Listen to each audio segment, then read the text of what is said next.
Hello, hi everyone, all of students, Radhe Radhe, जय श्री कृष्णा। आज हम आपके लिए इस वीडियो में ब्रिटेन के संविधान की प्रमुख विशेषताओं के बारे में बताने जा रहे हैं। ब्रिटेन के संविधान की क्या विशेषताएं थीं उसको आपको बताया जाएगा। यहाँ से क्वेश्चन अधिकांशतः यही पूछा जाता है एग्जाम में, जो बीए, बीएड और बीए के जो एग्जाम होते हैं सेकेंड ईयर के, उनमें कि ब्रिटिश संविधान की प्रमुख विशेषताओं का वर्णन कीजिए। कि ब्रिटेन के संविधान की प्रमुख विशेषताएं क्या थी, उनका वर्णन कीजिए। ये क्वेश्चन बनता है, इसीलिए ब्रिटेन के संविधान की विशेषताओं को बताया जाएगा। देखिए, ब्रिटिश संविधान अनूठा संविधान है। यानी ब्रिटेन का जो संविधान वो कैसा है, अनूठा, क्योंकि इसका निर्माण किसी संविधान सभा द्वारा नहीं हुआ है। यह दुनिया का प्राचीनतम यानी विश्व का सबसे प्राचीन और एकमात्र अलिखित संविधान है। अगर अलिखित संविधान की बात करें, किस देश का संविधान अलिखित संविधान है? ब्रिटेन का संविधान ही अलिखित संविधान है, जिसका कोई लिखित प्रावधान नहीं है, वो लिखित रूप में नहीं है, यानी ब्रिटेन का संविधान लिखा गया नहीं है। इसके अनूठेपन के बारे में अनेक उक्तियां मिलती हैं। इसको लाइन को छोड़ देना। यानी अनेक इसके अनूठेपन के बारे में अनेक कहावतें, उक्तियां मिलती हैं, जिनसे पता चलता है कि ब्रिटेन के संविधान की क्या विशेषताएं रही होंगी। डी टाकविले के अनुसार, टाकविले ने कहा है कि ब्रिटिश संविधान का अस्तित्व नहीं है। यानी ब्रिटिश संविधान का कोई अस्तित्व नहीं है। अस्तित्व क्यों? क्योंकि इसको लिखित रूप में नहीं रखा गया है, इसीलिए इसका कोई अस्तित्व नहीं है। मुनरो कहता है कि ब्रिटिश संविधान विवेक और संयोग की संतान है। मुनरो किसको क्या कहता है? ब्रिटिश संविधान विवेक और संयोग की संतान है। इसको भी ध्यान रखना है, इस शब्द को। इस लाइन से अधिकांशतः क्वेश्चन पूछा जाता है, ब्रिटेन का संविधान विवेक और संयोग की संतान है, स्पष्ट कीजिए। विवेक यानी ज्ञान, और संयोग अचानक कुछ परंपराएं, रीति रिवाज जो जुड़े थे, उस सभी का परिणाम ब्रिटेन का संविधान है। उससे पता चलेगा कि ब्रिटेन के संविधान का विकास किस प्रकार हुआ, उसके स्रोत क्या थे, इस सभी के बारे में इसके अंतर्गत आ जाता है कि ब्रिटेन के संविधान विवेक और संयोग की संतान है। ये किसने कहा? अगर ये भी पूछा जाता है तो मुनरो ने पूछा। किसने कहा था? मुनरो ने। तो अधिकांशतः इससे क्वेश्चन पूछा जाता है कि ब्रिटिश संविधान विवेक और संयोग की संतान है, इस कथन को स्पष्ट कीजिए। इसी में सारी विशेषताएं वगैरह और तुम्हारे संविधान के स्रोत हैं, उस सभी का उल्लेख आ जाता है। जेनिक्स कहता है कि ब्रिटिश संविधान विकसित नहीं है, निर्मित है। ब्रिटेन का जेनिक्स क्या कहता है? ब्रिटेन का संविधान विकसित नहीं है क्योंकि इसका विकास नहीं हुआ है, बल्कि ब्रिटेन का संविधान विकसित है, निर्मित नहीं, ये कहा है। जेनिक्स ने क्या कहा है? ब्रिटेन संविधान विकसित है, निर्मित नहीं, क्योंकि इसका विकास धीरे धीरे करके लंबे समय तक होता रहा और वर्तमान में अस्तित्व में आया है, बल्कि इसका कोई निर्माण नहीं है, यानी निर्मित नहीं है। इसका निर्माण किसी संविधान सभा ने नहीं किया है। ये कथन किसका है? जेनिक्स का। इसके बारे में कहा जा सकता है कि कोई बात जैसी दिखाई देती है वैसी नहीं है। इसको भी ध्यान रखना कि अधिकांशतः इंग्लैंड के संविधान या ब्रिटेन के संविधान के बारे में कहा जाता है कि कोई बात जैसी दिखाई देती है वैसी नहीं है, और जैसी है वैसी दिखाई नहीं देती। यानी हम जैसा देख सकते हैं कि जैसी देख रही है वैसी नहीं है ब्रिटेन के संविधान के बारे में, और जैसी है वैसी दिखाई नहीं देती। ऐसी व्यवस्थाएं ब्रिटेन के संविधान में मिलती हैं। ब्रिटिश शासन का निरालापन इस कथन में झलकता है। ये ब्रिटिश सरकार की जो शासन है उसकी जो अलगता है, एक निरालापन है, वो इस कथन के जरिए स्पष्ट हो सकता है। ब्रिटेन का शासन सिद्धांत निरंकुश, यानी ब्रिटेन की जो शासन व्यवस्था है वो कैसी? निरंकुश, स्वरूप में सीमित राजतंत्र, यानी निरंकुश है, और स्वरूप में कैसी है? सीमित राजतंत्र, यानी राजतंत्र की जो व्यवस्था है परंतु वो कैसी है? सीमित है। और व्यवहार में एक लोकतांत्रिक गणराज्य है। और व्यवहार की बात करें तो एक लोकतंत्रात्मक राज्य भी है, क्योंकि वहां पर लोकतांत्रिक व्यवस्था को भी अपनाया गया है। निरंकुश व्यवस्था भी है, और सीमित राजतंत्र की भी व्यवस्था है, और लोकतंत्रात्मक व्यवस्था भी है। ये सभी विशेषताएं किसके संविधान की हैं? ब्रिटेन के संविधान की। अब देखते हैं ब्रिटेन के संविधान की प्रमुख विशेषताओं के बारे में बात करते हैं। ब्रिटेन के संविधान की विशेषताएं क्या थी? पहला आता है कथन विकसित संविधान। यही पहला क्वेश्चन यही आता है कि पॉइंट आता है विकसित संविधान, कि ब्रिटेन का संविधान एक विकसित संविधान है क्योंकि इसका निर्माण कुछ निश्चित समय के अंतर्गत नहीं हुआ, बल्कि हजारों वर्षों तक निरंतर विकास के परिणाम स्वरूप ब्रिटेन के संविधान का विकास हुआ है। तो देखिए, ब्रिटेन का संविधान गत 1300 वर्षों या 1400 वर्षों के निरंतर विकास का परिणाम है। जितने वर्ष गुजरे उनका धीरे धीरे प्रत्येक वर्ष बाई वर्ष इसके संविधान का विकास हुआ। यह समय और संयोग की संतान है। इस कथन को भी याद रखना कि ब्रिटेन का संविधान समय और संयोग की संतान है, स्पष्ट कीजिए। ये भी पूछा जाता है। समय यानी जैसी परिस्थितियां हुई, आवश्यकता होती चली गई, वैसे प्रावधानों को इसमें जोड़ता चला गया। जिस प्रकार कीचड़ में से एक सुंदर कमल खिलता है, उसी प्रकार निरंकुश राजतंत्र में से, ये देखिए, जिस प्रकार कीचड़ में यानी कीचड़ होती है उसमें एक सुंदर कमल खिल जाता है, उसी प्रकार निरंकुश राजतंत्र, यानी ब्रिटेन में क्या था, पहले निरंकुश राजतंत्र था। में ब्रिटेन में एक प्रजातंत्र विकसित हुआ, यानी ब्रिटेन में क्या था, पहले निरंकुश राजतंत्र था, उसके बाद वहां पर धीरे धीरे करके किसकी व्यवस्था हुई, प्रजातंत्र की, यानी लोकतंत्र की व्यवस्था हुई है। और उन्हें कहा है कि ब्रिटिश संविधान सचेष्ट जीवधारी के समान है, जिसमें निरंतर और स्थायी विकास की क्षमता होती है। ये कथन किसका है, ओक का है। ब्रिटेन के संवैधानिक विकास की विशेषता का वर्णन एंसन ने काव्यमय शैली में कहा है, यानी काव्य के जरिए उसको स्पष्ट किया है। यह संविधान विभिन्न प्रकार की भवन निर्माण सामग्री द्वारा निर्मित एक ऐसा महल है जिसमें समय समय पर विभिन्न मालिकों ने अपनी आवश्यकता अनुसार दालान, बरामदे, खंभे, शयन कक्ष, अतिथि कक्ष आदि बना दिए हैं। इसके निर्माण में अनेकों का हाथ है, यानी जैसी भी आवश्यकता हुई ब्रिटेन के संविधान में, जो भी राजा महाराजा हुए या जनता थी, उन सभी ने जैसी आवश्यकता हुई अपने अपने अनुसार इसके संविधान में परिवर्तन होते चले गए, बदलाव होते चले गए। मुनरो ने लिखा है, यह कोई पूर्णतः प्राप्त वस्तु ना होकर विकासशील वस्तु है। कैसी वस्तु है, विकासशील वस्तु है। यह बुद्धिमत्ता और सहयोग की संतान है, जिसका मार्गदर्शन कहीं आकस्मिकता ने और कहीं उच्च कोटि की योजना ने किया है, यानी अकस्मात हुआ या कुछ उच्च कोटि की योजना बनाई गई। संविधान में विकास की एक अविच्छिन्न निरंतरता पाई जाती है। इसका कारण ब्रिटिश जनता का विकासवादी स्वभाव है, जो क्रांति की अपेक्षा विकास को अधिक पसंद करता है।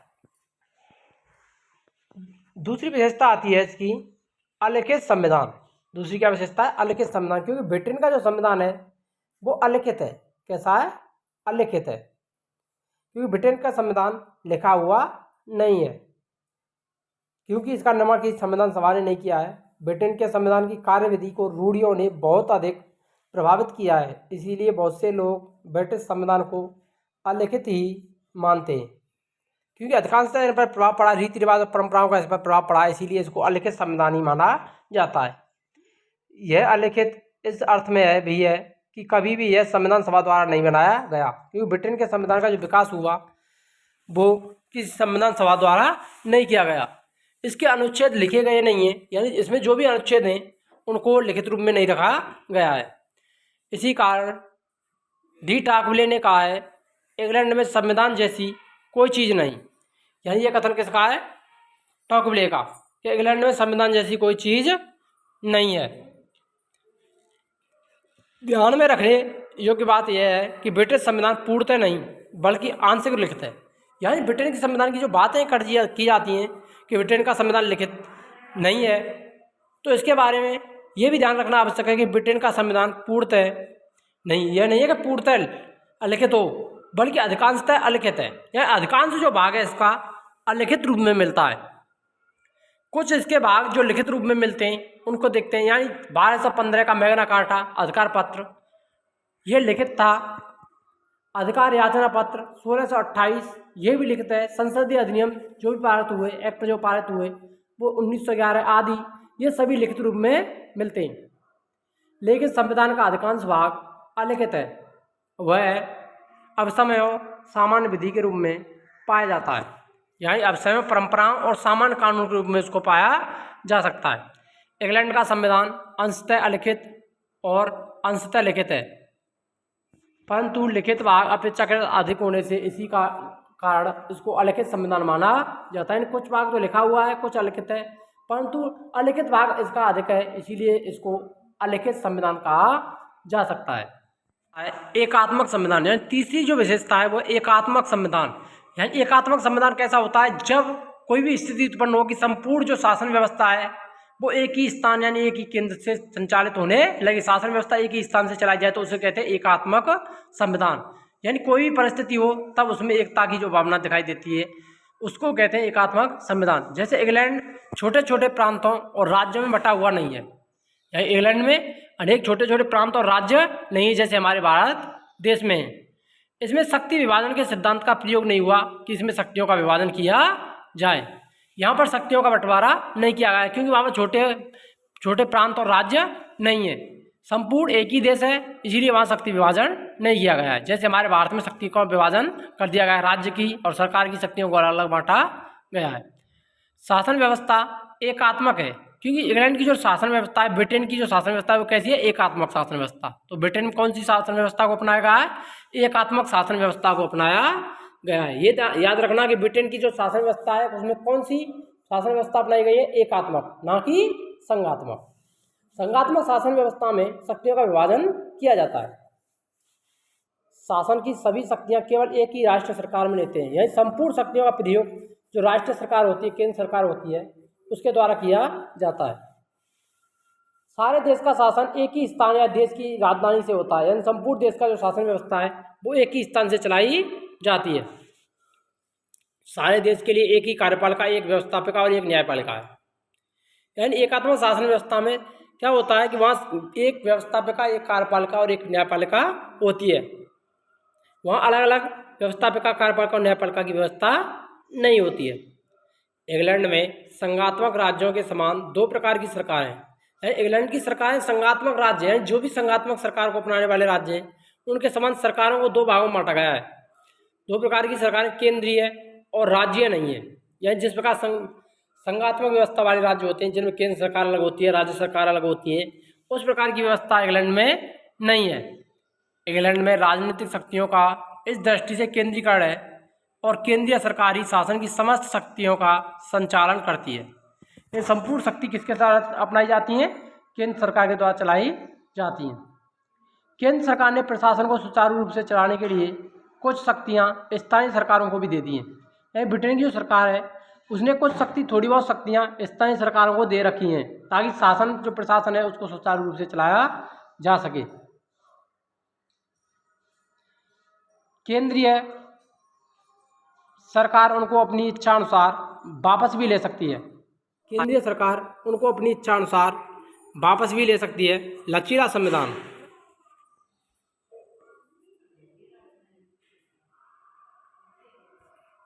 लचीला संविधान, देखिए लचीला संविधान कौन सा होता है, ऐसा संविधान जिसमें आसानी से परिवर्तन किए जा सकते हैं, यानी परिस्थितियों की जैसी मांग हो उसके अनुसार उसमें आसानी से परिवर्तन किया जा सके, आवश्यकता अनुसार, उसको लचीला संविधान कहा जाता है। उसको क्या कहा जाता है, लचीला संविधान। लचीला संविधान वह होता है जो परिवर्तनीय हो, यानी जिसमें आसानी से परिवर्तन हो सके। ये लचीला संविधान वह होता है जो सुपरिवर्तनीय हो, जिसमें आसानी से परिवर्तन किया जा सके, यानी परिस्थितियों की मांग के अनुरूप परिवर्तन हो सके, जिसमें सरलता से संशोधन किए जा सकें, यानी जैसी मांग पड़े, आवश्यकता पड़े, उसी अनुसार उसमें परिवर्तन किए जाएं, संशोधन किए जा सके। इसमें संशोधन करने की कोई विशेष प्रक्रिया नहीं अपनाई जाती। जिस प्रकार साधारण कानून पारित किए जाते हैं, ठीक उसी प्रकार से बड़ा संशोधन भी पास किया जा सकता है।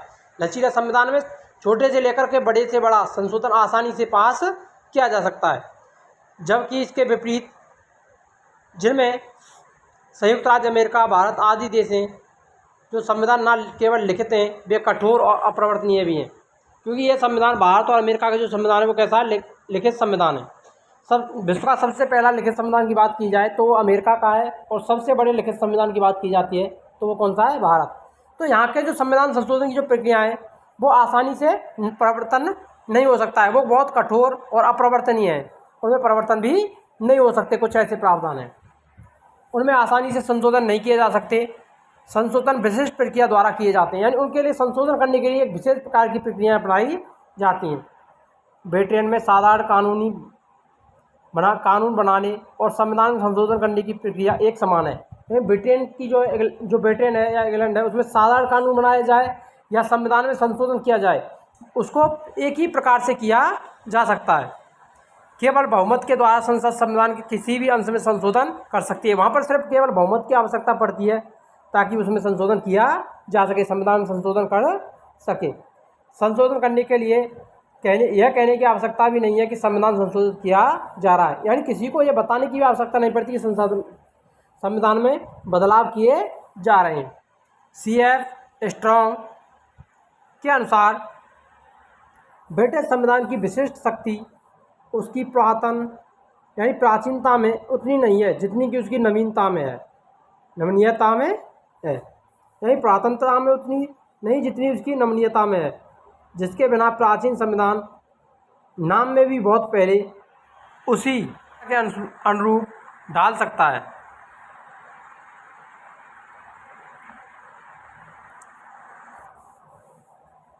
देखिए 5वां पॉइंट आती है, यानी जो 5वीं जो विशेषता है वो है पैतृक और सीमित राजतंत्र।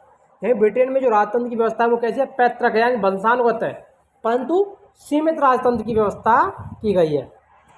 कैसी की गई है, सीमित राजतंत्र की व्यवस्था की गई है। इंग्लैंड में पैतृक और सीमित राजतंत्र की स्थापना हो गई है। यानी इंग्लैंड का जो राजतंत्र है वो कहता है सीमित और पैतृक है, यानी वंशानुगत शासन होता है। सन 1642 के गृह युद्ध से पूर्व इंग्लैंड के सम्राटों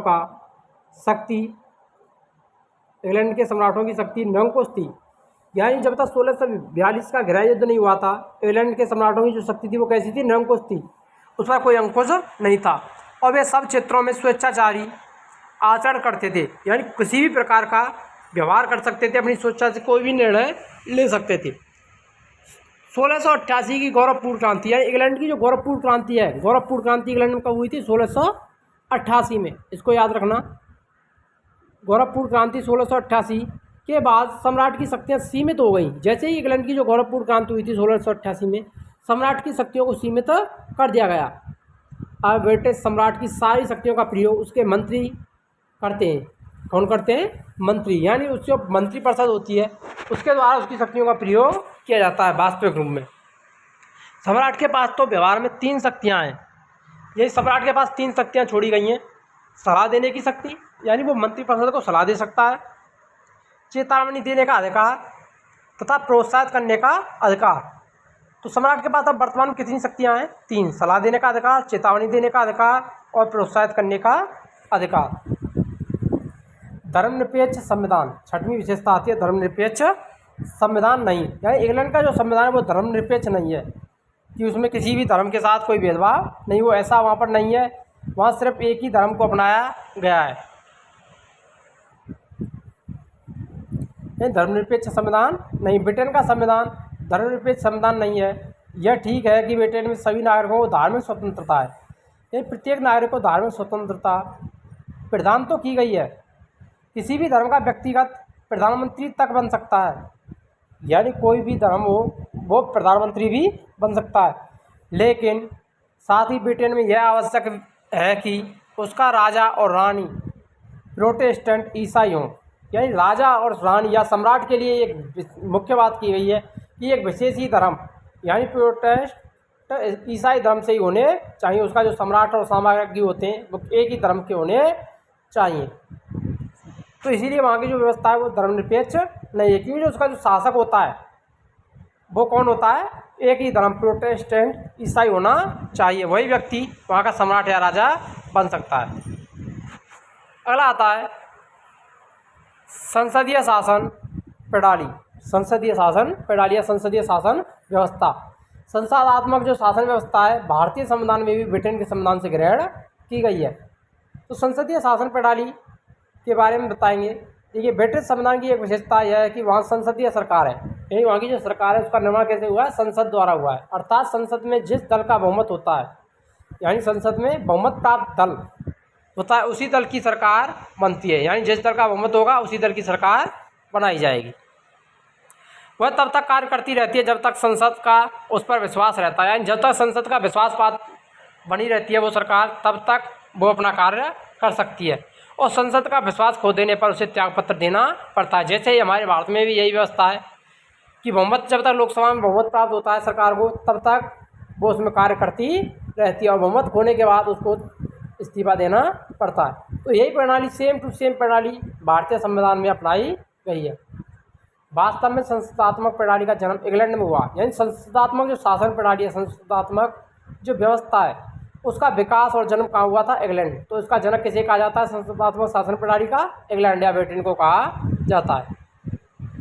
मुनरो के अनुसार ब्रिटिश संसद सभी संसदों की जननी है, यानी ब्रिटेन की संसद सभी संसदों की जननी है। ये किसने कहा है, मुनरो। किसने कहा है, मुनरो ने। क्योंकि ब्रिटेन की जो संसद है सभी संसदों की जननी मानी जाती है, क्योंकि संसदात्मक प्रणाली है उसका विकास कहाँ हुआ था, ब्रिटेन में ही हुआ था और अन्य देशों ने यहीं से इस प्रणाली को ग्रहण किया है। अन्य देशों की व्यवस्थापिका सभाओं को चाहे किन्हीं नामों से पुकारा जाए, उनका पैतृक उद्गम या कुल एक है। संसार के अनेक देशों ने ग्रेट ब्रिटेन की संसदात्मक शासन प्रणाली का अनुसरण किया है, यानी ब्रिटेन की संसदात्मक शासन प्रणाली को अपनाया है। अब ये देख लेना कि संसदात्मक शासन प्रणाली वाले देश कौन से हैं, ये भी पूछा जाता है, या 4-5 देशों के नाम लिखिए, तो उनको याद रखना आवश्यक है। संसदात्मक शासन प्रणाली वाला सबसे पहले ब्रिटेन आता है, उसके बाद फ्रांस, भारत, ऑस्ट्रेलिया, कनाडा और न्यूजीलैंड। ये सभी ऐसे देश हैं जिनमें संसदात्मक शासन प्रणाली को अपनाया गया है। कैसी प्रणाली अपनाई गई है? संसदात्मक शासन प्रणाली या संसदात्मक शासन व्यवस्था को अपनाया गया है।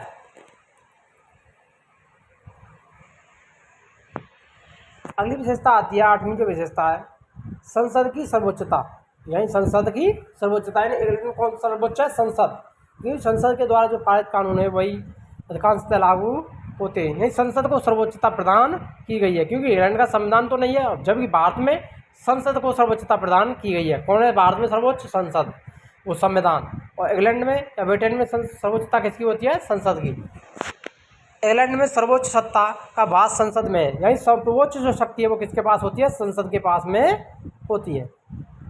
ब्रिटेन की संसद सभी देश संसदों की तुलना में अधिक शक्तिशाली है, यानी इतनी संसद को जितनी शक्तियाँ ब्रिटेन में प्राप्त हैं, अन्य किसी देश में उतनी शक्तियाँ संसद को प्रदान नहीं की गई हैं। ब्रिटेन की संसद की शक्तियाँ अपरिमित हैं, यानी उन पर कोई भी अंकुश नहीं है, उतनी यह नहीं है कोई शक्तियों को सीमित कर दिया गया हो। हुक के अनुसार संसद जो चाहे कर सकती है, मनुष्यकृत कानून द्वारा जो परिणाम प्राप्त हैं उन्हें प्राप्त कर सकती है। ये कहा है हुक ने। डाइसी कहता है कानूनी दृष्टि से हमारी राजनीतिक संस्थाओं की प्रमुख विशेषता संसद की सर्वोच्चता है, यानी संसद की सर्वोच्चता ही मानी गई है। संसद की शक्ति इतनी सर्वोच्च है कि उसको व्यवस्थापन द्वारा भी सीमित नहीं किया जा सकता, यानी व्यवस्थापिका द्वारा उसको सीमित नहीं किया जा सकता है। संसद जो भी कानून बना देती है वह अंतिम होता है, यानी संसद द्वारा बनाए गए कानूनी अंतिम होता है और सर्वोच्च न्यायालय में चुनौती उसके खिलाफ नहीं दी जा सकती है। संसद द्वारा निर्मित कानून को सर्वोच्च न्यायालय में चुनौती नहीं दी जाएगी, सर्वोच्च न्यायालय उसे अवैध घोषित नहीं कर सकता। जबकि भारत में संसद द्वारा कोई कानून है, अगर वो पारित किया जाता है, अगर वो लोगों या जनता की भलाई के लिए नहीं है या उसके विरोध में, संविधान के विरुद्ध है, तो उसके खिलाफ सर्वोच्च न्यायालय में चुनौती दी जा सकती है, जबकि ब्रिटेन में ऐसा नहीं है। मिश्रित संविधान, मिश्रित संविधान की जो बात करते हैं, देखिए मिश्रित संविधान। मिश्रित संविधान क्या होता है? मिला जुला रूप, यानी अन्य प्रकार के तत्वों का मिला जुला रूप, यानी संविधानों का मिला जुला रूप ही मिश्रित संविधान कहलाता है। ब्रिटेन का संविधान बहुत एक मिश्रित संविधान है। ब्रिटेन का संविधान कैसा है? मिश्रित, क्योंकि यहाँ पर राजतंत्र, कुलीन तंत्र और प्रजातंत्र इस सभी की झलक देखी जा सकती है, क्योंकि ब्रिटेन में राजतंत्र भी है, कुलीन तंत्र भी है और प्रजातंत्र भी देखा जा सकता है। तो इसमें राजतंत्र, कुलीन तंत्र और प्रजातंत्र के तत्व दिखाई देते हैं। ब्रिटेन का शासनाध्यक्ष आज भी राजा अथवा रानी हैं और यह राजतंत्र वंशानुगत है। सिद्धांततः शासन की समस्त शक्तियाँ आज भी सम्राट के हाथों में हैं। संपूर्ण शक्ति किसके हाथ में? सम्राट के हाथ में सौंपी गई हैं। उसी के नाम पर शासन चलाया जाता है। जैसे भारत में राष्ट्रपति के नाम पर शासन चलता है, वैसे ही इंग्लैंड में सम्राट के नाम पर शासन चलाया जाता है। यदि राजा, देखिए, यदि राजा राजतंत्र का प्रतीक है, यही राजा किसका प्रतीक है? सम्राट राजतंत्र का प्रतीक है, तो लॉर्ड सभा कुलीन तंत्र की यादगार है। यानी लॉर्ड सभा किसका झलक दिखाती है? कुलीन तंत्र, यानी उच्च वर्ग के लोगों की सभा है लॉर्ड सभा। इस सदन के अधिकांश सदस्य वंशानुगत आधार पर चुने जाते हैं। लॉर्ड सभा के जो सदस्य हैं अधिकांशतः वंशानुगत होते हैं। कैसे होते हैं? वंशानुगत होते हैं। लॉर्ड सभा के जो सदस्य हैं वो वंशानुगत चुने जाते हैं। यह सभा आज भी ब्रिटिश समाज के कुलीन तथा धनाढ्य वर्गों का एक विशिष्ट प्रतिनिधित्व करती है, यानी इसमें उच्च वर्ग के और धनी लोग ही शामिल किए जाते हैं।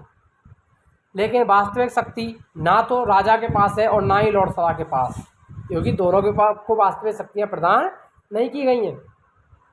वह तो लोक सदन और उसके प्रति उत्तरदायी मंत्रिमंडल के पास हैं, यानी जो उसका दूसरा सदन है लोक सदन, उसके और मंत्रिमंडल को अधिकांश शक्तियाँ वास्तविक शक्तियाँ सौंपी गई हैं। इस दृष्टि से ब्रिटेन का संविधान एक श्रेष्ठ लोकतांत्रिक व्यवस्था करता है। ब्रिटेन का संविधान कैसा, एक श्रेष्ठ लोकतंत्र की व्यवस्था करता है। और ने कहा है ब्रिटेन में राज्य व्यवस्था शुद्ध सैद्धांतिक रूप से निरंकुश राजतंत्र है और बाह्य रूप से सीमाबद्ध वैधानिक राजतंत्र है और वास्तविक रूप में प्रजातांत्रिक गणराज्य है, प्रजातांत्रिक गणराज्य। तो ये मैसेज संविधान के लक्षण भी इसमें दिखाई देते हैं। विधि यानी कानून, विधि अथवा कानून के शासन से यह स्पष्ट होता है, यह समझा जा सकता है कि अमुक देश में शासन वहाँ के कानून के अनुसार चलता है। यह विधि के शासन से तात्पर्य क्या है, संपूर्ण देश की शासन व्यवस्था कानून के अनुसार चलाई जाए, किसी व्यक्ति विशेष की इच्छा के अनुसार नहीं, किसी कोई व्यक्ति की इस पर इच्छा नहीं होती है। पर कानून के शासन का अंग्रेजी संविधान में विशिष्ट अर्थ है। यानी कानून के शासन की बात की जाए तो ब्रिटेन के संविधान में इसका अलग अर्थ लगाया जाता है, विशेष अर्थ लगाया जाता है। डाइसी ने कानून के शासन के विषय में 3 बातें बताई हैं। ये डाइसी था, उसने कानून के शासन के बारे में 3 महत्वपूर्ण बातों को बताया है। पहली बात है, व्यक्ति को कानून के उल्लंघन के लिए दंड दिया जा सकता है और किसी बात के लिए नहीं। यानी अगर कोई व्यक्ति कानून का उल्लंघन करता है तो उसको दंड का प्रावधान है और किसी बात के लिए नहीं। दूसरी बात है, कानूनी समानता अथवा सभी वर्ग के लोगों का साधारण न्यायालय द्वारा प्रयुक्त देश के साधारण कानून के अधीन होना। सभी को कानूनी रूप से समानता प्रदान की गई है, केवल राजा को छोड़कर, क्योंकि वह पदेन कोई अपराध नहीं कर सकता, क्योंकि उसका पद ही ऐसा है, उसको इतनी शक्तियों का प्रयोग करने का अधिकार नहीं कि वो पद पर रहते हुए कोई अपराध करे।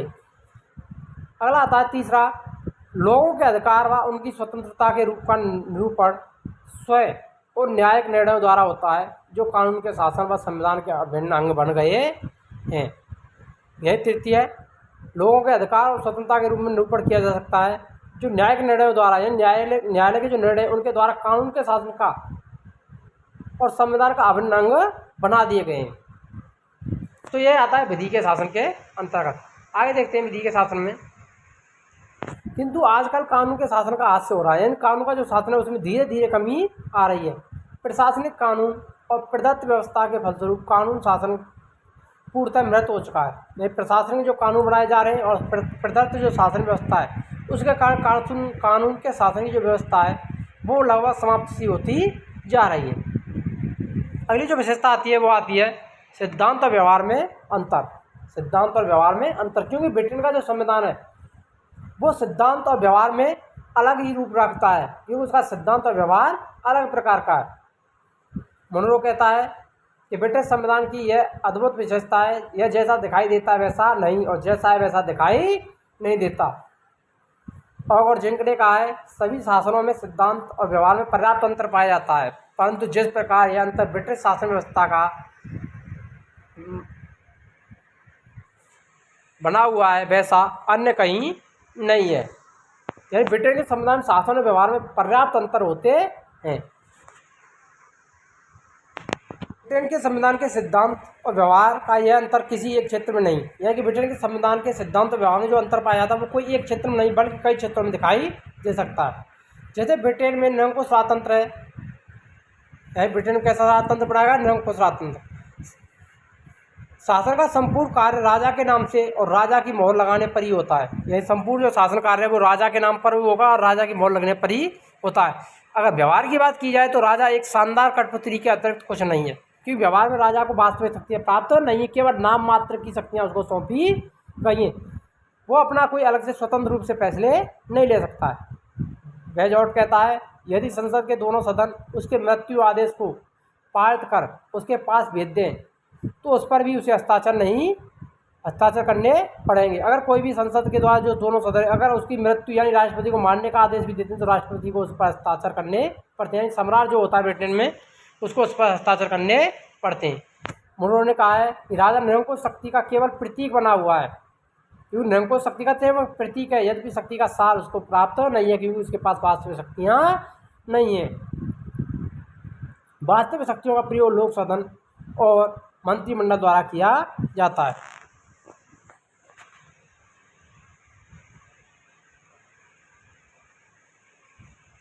सिद्धांत और व्यवहार में दूसरा महत्वपूर्ण अंतर, यह दूसरा प्रमुख अंतर है सिद्धांत व्यवहार में संसद और मंत्रिमंडल के परस्पर संबंधों में दृष्टिगोचर बताइए। संसद और मंत्रिमंडल के जो संबंध दिखाई देते हैं उसमें जो देखा जा सकता है। सिद्धांत है बेटे संसद सर्वोच्च है, सर्वोच्च किसको माना गया है ब्रिटेन में? संसद को सर्वोच्च माना गया है। जैसे डी लोमे ने कहा है बेटे संसद पुरुष और स्त्री को पुरुष बनाने का अतिरिक्त कुछ भी नहीं कर सकती, कि पुरुष को स्त्री बना दे और स्त्री को पुरुष बना दे, इसके अलावा कुछ भी नहीं कर सकती है। परंतु व्यवहार में कॉमन सभा तो केवल आलोचना का मंच है, क्योंकि मंत्रिमंडल संसद का उत्पादन है, लेकिन उसे इतनी शक्ति प्राप्त है कि वह अपने उत्पादनकर्ताओं को समाप्त कर सकती है। सैद्धांतिक रूप में इंग्लैंड में एकात्मक शासन प्रणाली को अपनाया गया है। जैसा इससे पता चलता है, मानो इंग्लैंड में संपूर्ण शासन सत्ता का केंद्रीकरण हो, यदि संपूर्ण शासन व्यवस्था एक ही केंद्र से चलाई जाए, लेकिन व्यवहार में वहाँ शक्ति का पर्याप्त विकेंद्रीकरण है। स्थानीय स्तर पर वहाँ पूर्ण स्वशासन है, यानी स्थानीय स्तर की बात की जाए तो वहाँ पूर्ण स्वशासन की व्यवस्था की गई है। इंग्लैंड में राजतंत्र है, यह बात अंग्रेजी संविधान की आवश्यकता है, क्योंकि वहाँ वास्तव में लोकतंत्र है। अवास्तविक रूप में वहाँ राजा का प्रभुत्व है, जबकि वास्तव में वह जनता संप्रभु है। वीडियो अच्छी लगी हो तो वीडियो को लाइक करें और चैनल को सब्सक्राइब करें। जय हिंद।